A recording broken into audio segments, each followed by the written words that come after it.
as countries across the world face one of the most severe economic downturns in recent history brought on by the pandemic. One of the country's biggest challenges remains how to protect its most vulnerable citizens from its effects. To talk about this, we've invited to join us via video conferencing eminent sociologist Professor Siri Hettige, who's joining us now. Professor Siri, thank you very much for joining us. With the task force announced today, what are the specific areas you think should be focused on in building up a contingency plan, especially as we evaluate the socio-economic impact of this lockdown on our society and the economy?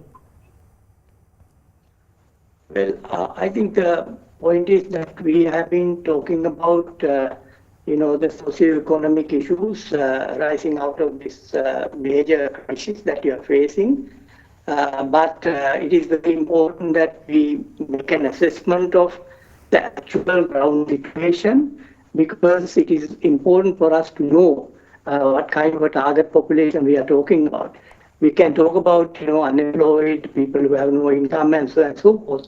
But in this country, it is possible for us to do a rapid assessment to figure out what kind of magnitude that this problem is really like. For instance, we know that we have had a lot of these people in sector having lost their jobs, and then also in the private sector, casual workers and some of the sectors that have been really closed down, like the tourism sector. So the point is that it is important that we really make a rapid assessment so that we know exactly what kind of a population that we are talking about, what kind of a proportion of the households that we have to really target. And the other thing is, of course, that we should know the cost involved, because unless you have an assessment of the ground situation, you cannot really make an estimate. It is absolutely necessary that we make an estimate of involved for a certain number of months, for instance. So that once that is done, it is possible for us to actually come up with a plan of action that would really help all these people who are affected in various ways. Of course, there might be situations where the people are in very desperate situations, but there might be others where they are not desperate, but they certainly need emergency support. If we talk, Professor Siri, if we speak about the informal sector, the unregulated sector and the casual workers, as we talk about the private sector, there's also that unaccounted labor force that we're talking about. What of them, the impact on their livelihoods? Because we have to look at a way that we also bring them into the economy to find an alternative economy to engage this segment as well. No, I think the point is that some of the areas that have become inactive cannot be revived immediately because of the health situation, and therefore certainly we have to start with emergency support. But even to do that, we certainly have to start with an assessment, which we can do rapidly, and we have the infrastructure to do that.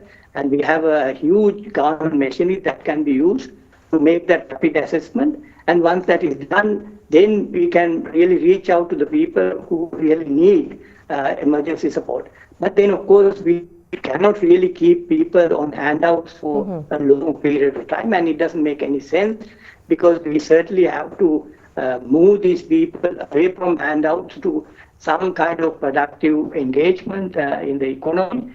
And that can actually be planned simultaneously, and within a certain period, we would be able to really move people away from handouts to productive work. And of course, there are examples in countries. We have seen in India, they have this employment guarantee scheme that has been going for a long time. And there, you see, though, you don't really give handouts to people who are unemployed.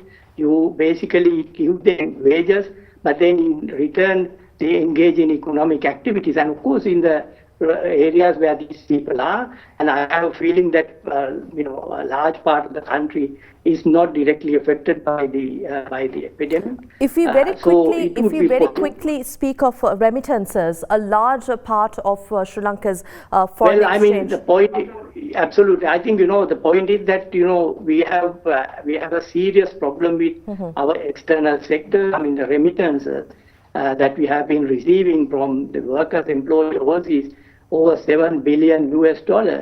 And of course, as you know, the tourism sector is really almost defunct. So the point is that we have a serious balance of payment situation in the country. Now, of course, these workers, I have seen in some places, agitating, and they want to return. And of course, we are not talking about a small number. We are talking about 1.6 million people. But of course, not all people might return. But on the other hand, maybe a large proportion of these people might not be able to continue in these host countries because they have already lost employment. I mean, in the Middle East, oil economy has collapsed. And of course, tourism in these areas have also basically dried up. And then also service sector industries like hotels and so on and so forth. So the point is that these people eventually will return. And when they return, of course, they will have to be also accommodated in the local economy. And of course, that is a very, very major task. Of course, we should really bear in mind that there are these challenges ahead of us, and at least we should now start immediately to accommodate people who have been displaced by this pandemic from their employment in urban areas and so on and so forth. And these people have to be really taken care of because they are the people who have basically supported a lot of the economic activities in all parts of the country. So I think it is absolutely necessary that we do this in a very systematic way. Very quickly, we have about a minute, Professor Siri. Now, we speak about foreign remittances of $7.5 billion US, about 70% of the trade gap, and our tourism industry, $3.5 billion US again, are massive earners of foreign exchange.